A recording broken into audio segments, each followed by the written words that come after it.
As shock from the VTA mass shooting turns to grief and reflection, California's law enforcement leaders say that they're ready to have a real, honest conversation about balancing the right to bear arms with protecting the public from mentally unstable gun owners. Chronon's Amy Larson reports from Santa Cruz.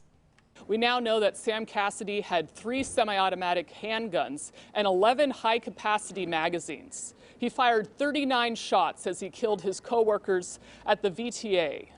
Lawmakers and police chiefs are now questioning what California can do to prevent the next mass shooting. Governor Gavin Newsom had some strong words on the subject. All of us gathered here today, looking at this scene, listening to governors, mayors, chiefs, speaking similar tone and terms, expression of condolences, all the right emotions and perhaps the right words, but it begs the damn question, what the hell is going on in the United States of America? One of the VTA shooting victims was from Santa Cruz. He's 40-year-old Michael Rudometkin. Today I spoke with the Santa Cruz Police Chief, Andy Mills, to hear his views on the state of gun violence in California. What a horrific event. And I think these things are stoppable if we work with the community, work with people who have access to the people who are maybe on the edge, that we can intervene a little bit more quickly and make sure that this does not happen to other people.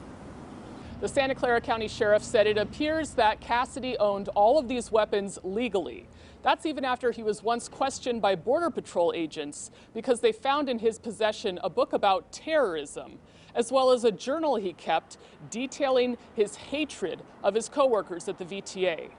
The sheriff said today that the gunman had 3 semi-automatic handguns.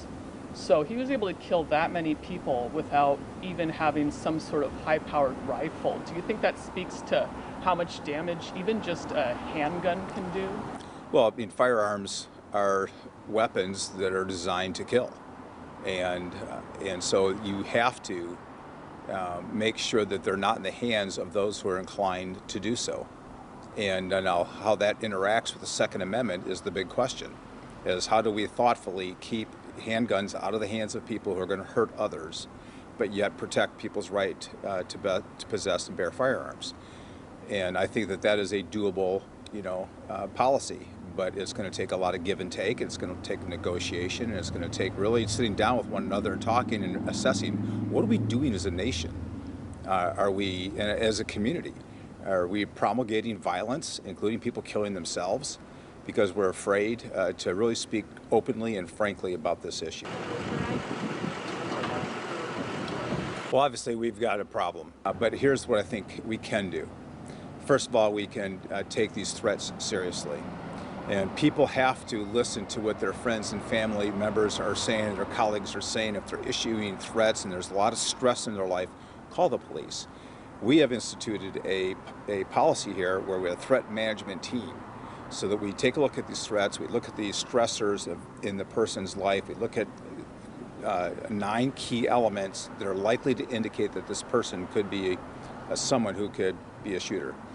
And then we seek from the courts permission to take those guns temporarily so that they can get the help they need and not wind up hurting other people.